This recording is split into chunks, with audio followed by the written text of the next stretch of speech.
Very good morning. কেমন আছো? আমি ভালো আছি। আগের ভিডিওতে আমি হেলথ রিলেটেড কিছু কথা বলেছিলাম, যেটা ফিজিক্যাল হেলথও ছিল তাতে এবং মেন্টাল হেলথও ছিল। আজকে এক্সারসাইজ রিলেটেড কিছু কথা বলবো। আমরা যারা ওয়ার্কিং মাদার, আমরা যারা পড়াশোনা করি এবং যারা আমরা হোম মেকার, সবার কাছেই সময় খুবই অল্প। মানে আমরা এতটাই ব্যস্ত থাকি, এত বিভিন্ন রকম প্রেশার থাকে, রেসপন্সিবিলিটি থাকে, ওয়ার্ক প্রেশার থাকে।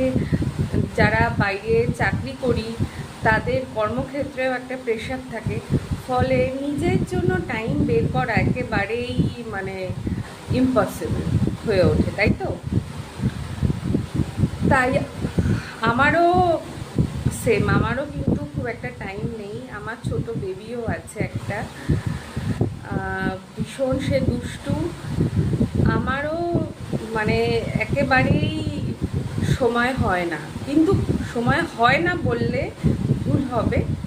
চেষ্টা করে সময়কে সময় দিতে হবে, অর্থাৎ চেষ্টা করে সময় বের করে নিতে হবে। এখন কিন্তু ওই 5:10 মতো বাজে, ভোর। তো আমি উঠে গেছি, আমি এক্সারসাইজের জন্যই মেনলি উঠে গেছি। এক্সারসাইজ করতে হলে মেইনলি তোমরা যদি পারো সকালবেলা, তো মানে মেয়েদের বিশেষ করে যারা আমরা মা বা যারা স্টুডেন্ট সবার কথাই বলছি, সকালবেলাটা সময় হয় না। তাই তুমি যদি একটু কষ্ট করে, একটু স্যাক্রিফাইস করে ভোরের দিকটাকে প্রেফার করো, ভোরে ওঠো। আমার যেমন ছোট বাচ্চা, সে 6টা নাগাদ উঠে যায়, সে তাড়াতাড়ি ঘুমোয়, আবার 6টার মধ্যে উঠে যায়। তাই আমি 5টার সময় উঠে গেছি। এখন 5:10-15 বাজে। উঠে ফ্রেশ হয়ে তবে তো ক্যামেরার সামনে মানে বসেছি।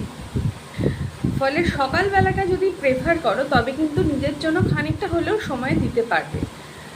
এখন হয় না, হবে না, এটা না, এটা বলাটা নিজের জন্যই ক্ষতিকারক, হার্মফুল ফর ইয়োর সেলফ।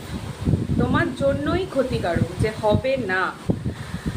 ভোরবেলা যদি ওঠো তাহলে সমস্ত দিনের যে ডেলি তোমার রুটিন, সেটা শুরুর আগেই তুমি খানিকটা সময় বের করে নিতে পারবে নিজের জন্যে।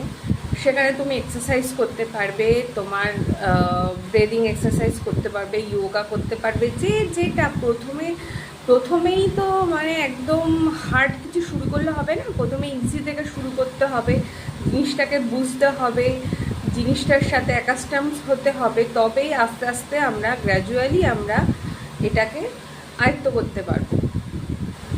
আমার কথা যদি বলি, আমি পার্সোনালি মানে একদম ছোটোবেলা থেকে আমি ব্যায়াম করতাম, আমার যোগ ব্যায়াম আর কি। আমার বাবা এখনও তার 68 এজ তার, সে এখনও যোগ ব্যায়াম করে নিয়মিত। ভোরে, সন্ধ্যাবেলায় সব মানে দিনের অনেকটা সময় সে যোগ ব্যায়ামের জন্য ইনভেস্ট করে। তাই আমি বাবার সাথে, বাবা যেহেতু করতো, আমি ছোটোবেলা থেকেই বাবার সাথে যোগব্যায়াম করতাম। এবার কর্মসূত্রে আমাকে বাইরে থাকতে হয়েছিল, হায়ার এডুকেশনের জন্য বাইরে থাকতে হয়েছিল। তখন ওই বাইরের খাবার, তারপরে একটা রুটিন, যেটা তোমার যে চেনা রুটিন, চেনা ছক তুমি যদি ভাঙবে, যখন জীবনে তুমি চেনা ছক ভাঙছো, তখন কিন্তু শরীরও কিন্তু তোমাকে তার আনসারটা দেবে।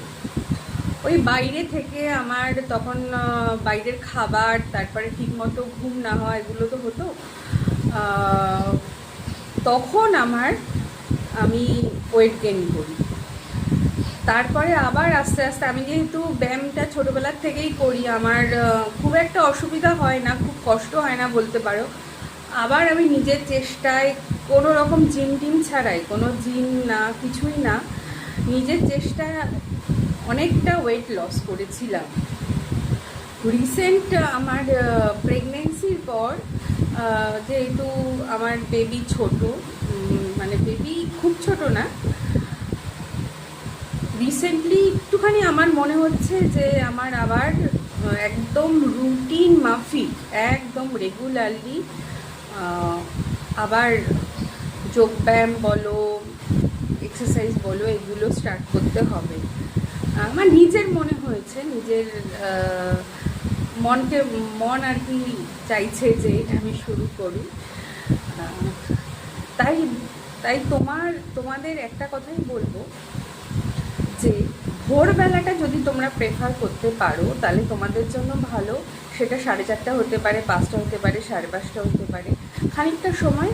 আবার ইভিনিংয়ে তো খুব একটা মানে আমাদের ওয়ার্ক প্রেশার থাকে না, অফিস থেকে এসে বা যে যার কর্মস্থল থেকে এসে খানিকটা সময়, খুব বেশি না, আমি বলছি না 1 ঘন্টা 40 মিনিট ধরে তোমাদের এটা চালিয়ে যেতে হবে। খানিকটা সময় 10 মিনিট 15 মিনিট আস্তে, যখন তোমরা একদম নতুন শুরু করেছো, যখন তোমরা বিগিনার, তখন অল্প টাইম ইনভেস্ট করো। সেটা 10 মিনিট থেকে স্টার্ট করো, 10 মিনিট 15 মিনিট, গ্রাজুয়ালি সেটাকে ইনক্রিজ করো। যখন জিনিসটা তোমাদের অ্যাকাস্টামস হয়ে যাবে, জিনিসটাকে তোমরা ভালোবাসতে শুরু করবে, তখন দেখবে অটোমেটিক সময়ও বের করতে পারছো। আবার মানে একটা রুটিন হয়ে যাবে। যেমন আমরা ঘুম থেকে উঠে ফ্রেশ হই, দাঁত ব্রাশ করি, তারপরে আমরা যেমন ল্যাট্রিন টয়লেট এগুলো সবই থাকে, সেরকম তোমাদের একদম রুটিনে এটা চলে আসবে। তাই ভোরের দিকে, আর যে যা কর্মস্থল থেকে এসে, অফিস থেকে এসে ইভিনিংয়ের দিকে যদি একটু টাইম তোমরা ইনভেস্ট করতে পারো, সেটা কিন্তু তোমাদের জন্য খুব ভালো। সবারই নানা রকম অবস্ট্রাকলস থাকবে, সেটা বলার অপেক্ষা রাখে না, এটা সবারই। কারুর ছোট বাচ্চা, কেউ স্টুডেন্ট, কারুর ফ্যামিলিতেই বিভিন্ন রকম কাজের প্রেশার, এগুলো থাকবেই। এগুলো নিয়েই আমাদের চলতে হবে, এগুলো নিয়েই আমাদের এগোতে হবে, এগুলো নিয়েই আমাদের সুস্থভাবে